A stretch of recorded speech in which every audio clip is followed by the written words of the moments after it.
Interim সরকার ও প্রশাসনের প্রতিটি স্তরে সক্রিয় ভূমিকা না নিয়ে এসব কর্মকাণ্ডের সম্ভাব্যভাবে অনুমোদন করেছে। আমরা মনে করি এসব বিষয়ে প্রশাসনের ক্রমাগত অবহেলা দেশকে ভয়ঙ্কর ষড়যন্ত্রের দিকে নিয়ে যাবে। তাই সম্ভাব্য আওয়ামী সকল শক্তির কার্যক্রম বন্ধ করার জন্য অন্তর্বর্তীকালীন সরকারকে আহ্বান জানাচ্ছি। উল্লেখ্য যে প্রশাসন যদি ভূমিকা না রাখে ছাত্র জনতা জুলাইয়ের ম্যান্ডেটকে টিকিয়ে রাখার জন্য রাজপথে নামতে বাধ্য হবে। নায়াসিনামাইড ও স্যালিসাইলিক সমৃদ্ধ লিলি ফেস ওয়াশ যা ফেসের ডেড স্কিন সেল দূর করে দেয় দ্বিগুণ ফাস্টার ব্রাইটেনিং। আপনারা জেনে অবাক হবেন, ডিআরএমকে 27 তারিখ রাতে মঞ্চ 24-এর পক্ষ থেকে ইমেইল করে এবং কতগুলো মিডিয়ার মাধ্যমে প্রেস বিজ্ঞপ্তি দিয়ে জানানো হয়েছিল আওয়ামী লীগের দেশবিরোধী ভুক্ত মিটিং করার সুযোগ যেন তারা তৈরি করে না দেয়। জুলাইয়ের স্পিরিটকে যারা প্রতিনিয়ত অপমান করেছে তাদেরকে ডিআরইউ এত প্রেম দেখিয়ে কি করে অনুমোদন দিয়ে বুকিং দিয়ে তাদেরকে দেশবিরোধী চক্রান্ত করার সুযোগ করে দিল। আমরা তাদেরকে পূর্বে বলেছিলাম এই ধরনের একটি পরিস্থিতি তৈরি হতে পারে। জুলাইয়ের অন্যতম যোদ্ধা আপনারা অবাক হবেন, দেশপ্রেমিক শহীদ উসমান হাদিকে দেশদ্রোহী বলার দুঃসাহস দেখিয়েছে তারা। একজন জুলাই যুদ্ধকে তারা আজকে দেশদ্রোহী বলছে, কতদিন পর জুলাই বিপ্লবকে সন্ত্রাসী বিপ্লব করে তারা আমাদের সবাইকে দেশদ্রোহী বলে ছেড়ে দিতে হবে। এই ধরনের দুঃসাহস দেখিয়েছে এরা। আমরা স্পষ্ট বলছি, আমরা দেশদ্রোহী নই, আমরা স্বাধীনতাকে লালন করি, আমরা ভারতীয় আধিপত্যবাদের বিরুদ্ধে, আমরা মুজিববাদের বিরুদ্ধে। এ সকল দিক বিবেচনা নিয়ে মঞ্চ 24 কিছু দাবি জানাচ্ছে এবং কর্মসূচি ঘোষণা করছে। মঞ্চ 71 নামে যারা মহান মুক্তিযুদ্ধ ও স্বাধীনতা এবং 24 বিপ্লবের স্পিরিটে আঘাত করেছে, তদন্ত করে অতি অল্প সময়ের মধ্যে তাদেরকে বিচারের আওতায় আনতে হবে। মঞ্চ 71-এর গোল টেবিল বৈঠক থেকে আপনারা দেখেছেন তথ্য পাওয়া গেছে তারা যে আওয়ামী লীগ পুনর্বাসন করছে। এ সকল তথ্যগুলোর মধ্যে যাদের নাম আছে 1 সপ্তাহের ভিতরে তাদের সকলকে জিজ্ঞাসাবাদ করতে হবে।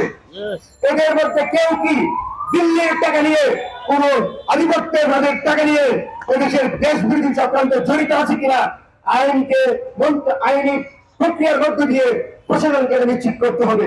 আমাদের পক্ষ থেকে বিএনপি কার্যালয়ে আমরা সেই তথ্য পৌঁছে দিব।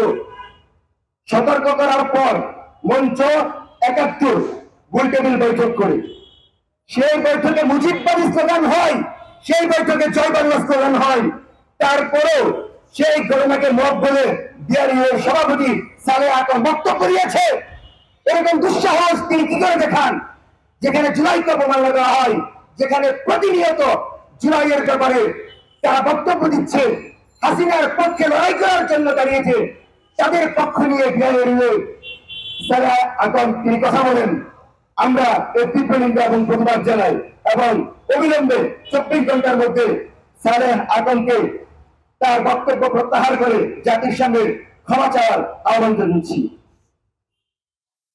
যেসব গণমাধ্যম পরিকল্পিত ভাবে ক্রমাগত 24 বিপ্লবকে প্রশ্নবিদ্ধ করার লক্ষ্য নিয়ে কাজ করছে, বিশেষ করে 71 টিভির সাবেক সাংবাদিকদের নিয়ে পরিচালিত চ্যানেল ওয়ান সহ সকল গণমাধ্যম যদি বস্তুনিষ্ঠ সংবাদ প্রকাশ না করে, তাহলে মঞ্চ 24 এবং অন্যান্য জুলাইয়ের অঙ্গ সংগঠনগুলো, জুলাইকে অঙ্গ সংগঠনগুলো 2008 থেকে শুরু করে আজ পর্যন্ত সংবাদ যাচাই বাছাই করে প্রতিটি গণমাধ্যমের মালিক এবং দালাল সাংবাদিকদের নাম উত্থাপন করবে এবং নামগুলো সকলের কাছে পৌঁছে দেওয়া হবে।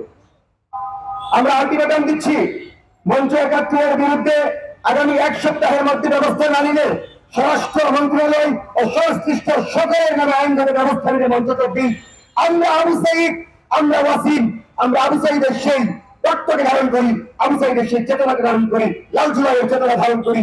আমরা কাউকে ছাড় দেব না। এই সরকার জনগণের ম্যান্ডেট নিয়ে ছাত্র জনতার পক্ষ থেকে রক্তের উপর দাঁড়িয়ে আছে।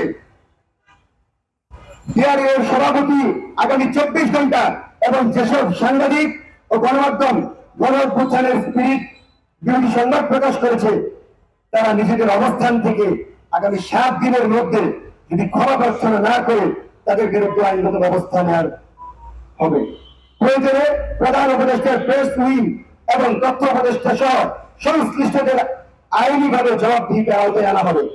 আমরা আপনাদেরকে স্পষ্ট করে বলি, আজকে মাসুদ কামাল ভাইয়ের মতো লোকেরা আমাদেরকে সুশীলতা শিখান। আপনারা তো শাপলা নিয়ে সুশীলতা দেখান না, আপনারা তো পিলখানা নিয়ে বলেন না, আপনারা তো বিচারিক হত্যাকাণ্ড নিয়ে বলেন না। আপনাদের বলার সময় আওয়ামী লীগকে প্রতিষ্ঠিত করার সময় বলতে হয় জিয়াউর বাংলা খান আপনাদের দাওয়াত দিল, সে কিন্তু আসে নাই। এই আওয়ামী শক্তি এদেশকে ক্রমাগত বিপদের দিকে ঢেলে দিচ্ছে।